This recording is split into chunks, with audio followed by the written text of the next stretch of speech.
24 नवंबर 1971 को पोर्टलैंड से सिएटल जाने के लिए डीबी कूपर नाम का एक आदमी एक फ्लाइट पे चढ़ता है। जैसी फ्लाइट हवा में होती है, वो अपने पास ही खड़ी एयर होस्टेस को एक लेटर पकड़ाता है जिसमें लिखा होता है कि मेरे पास बॉम्ब है और तुम तुरंत मेरे पास आके बैठो। जैसी एयर होस्टेस कूपर के पास आके बैठती है, वो उसे बॉक्स खोल के बॉम्ब दिखाता है और कहता है कि मुझे $2 लाख प्लस 4 पैराशूट चाहिए, नहीं तो मैं सबको उड़ा दूंगा।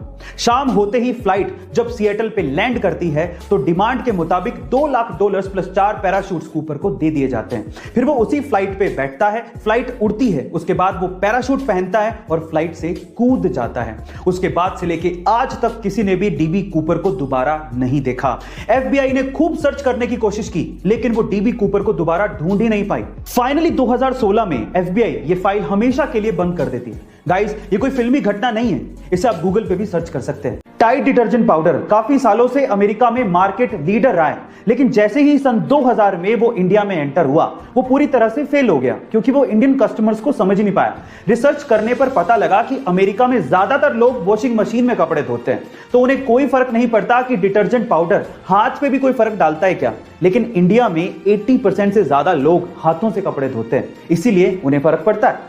तो फाइनली टाइड सन 2009 में टाइड नेचुरल के साथ इंडियन मार्केट में उतरा, जो कि काफी ज्यादा किफायती था, बहुत अच्छा था, लेकिन सबसे इंपॉर्टेंट चीज वो हाथों के लिए सेफ भी था। फिर क्या था, 2 ही सालों में टाइड ने इंडिया में बहुत बड़ा मार्केट कैप्चर कर लिया और आज टाइड नासा के साथ मिलकर स्पेस में पहली एस्ट्रोनॉट्स के लिए लॉन्ड्री बनाने जा रहा है। गाइस, अगर आपको बिजनेस में सक्सेसफुल होना है तो आपको अपने कस्टमर्स को समझना पड़ेगा। गाइस, क्या आपने इन प्रोडक्ट्स के बारे में सुना है? फेविकोल, फेविस्टिक, फेविक्विक, डॉक्टर फिक्सिट, एमसील, ऑब्वियसली जरूर सुना होगा।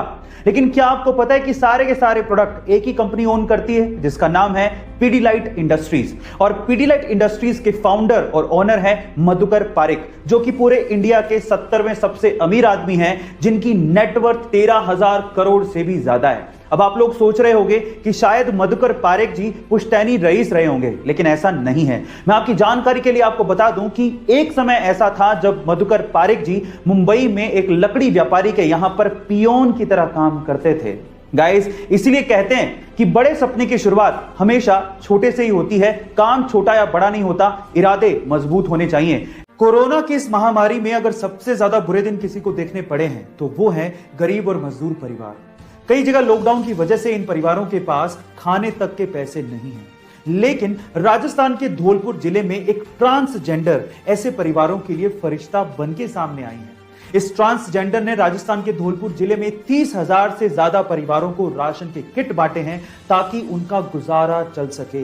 इन ट्रांसजेंडर का नाम है देविका और भारत सरकार की तरफ से उन्हें इस काम के लिए सम्मानित भी किया गया है। गाइस, आपका इस रिस्पेक्टेड कम्युनिटी के लिए क्या कहना है कमेंट सेक्शन में जरूर लिखिएगा। गाइस, आपने सफेद लहसुन यानी कि व्हाइट गार्लिक तो जरूर देखा होगा, लेकिन क्या आपने कभी ब्लैक गार्लिक देखा है? बहुत ही कम लोग ब्लैक गार्लिक और उसके गुणों के बारे में जानते हैं। Guys, black garlic white garlic का एक रूप है जो कि फर्मेंटेशन से बनाया जाता है और ये एक सुपर फूड है जो कि बहुत सी बीमारियों से लड़ने में हमारी मदद करता है। ये हमारे शरीर में इम्यूनिटी पावर को बढ़ाता है, एंटीबैक्टीरियल है, एंटीवायरल है, 14 तरह के कैंसर से लड़ने में हमारी मदद करता है, ब्लड शुगर को मेंटेन करता है, हार्ट डिजीज से भी हमें बचाता है और इसके अलावा सबसे इंपॉर्टेंट थिंग, व्हाइट गार्लिक की तुलना में ब्लैक गार्लिक में दुगने एंटीऑक्सीडेंट पाए जाते हैं। गाइस, क्या आपको इसके पहले तक ब्लैक गार्लिक के बारे में इतना कुछ पता था? चैट सेक्शन में जरूर लिखिएगा। गाइस, एक सवाल है मेरा, क्या जीन्स सिर्फ लड़के पहन सकते हैं? नहीं, लड़कियां भी पहन सकती हैं, उन्हें भी हक है, इनफैक्ट वो पहनती हैं। तो फिर स्कर्ट क्या सिर्फ लड़कियां पहन सकती हैं? अगर कोई लड़का स्कर्ट पहन के आ जाए तो हम उस पर हंसते क्यों हैं? ये हमें नागवार क्यों है? कुछ ऐसा ही हुआ स्पेन के एक स्कूल में, जहां पर 15 साल का एक स्टूडेंट माइकल गोमेज स्कर्ट पहन के स्कूल पहुंच गया। तो स्कूल की अथॉरिटी ने पता है क्या किया? उसे स्कूल से ही एक्सपेल कर दिया, बाहर निकाल दिया और उसे दिमाग के डॉक्टर को दिखाने की सलाह तक दे डाली। लेकिन उसके मैथ्स के टीचर को, जो कि खुद एक मेल था, उसे ये बात पसंद नहीं आई। अगले दिन वो मैथ्स का टीचर खुद स्कर्ट पहन के स्कूल आ गया और उस बच्चे को सपोर्ट करने लगा।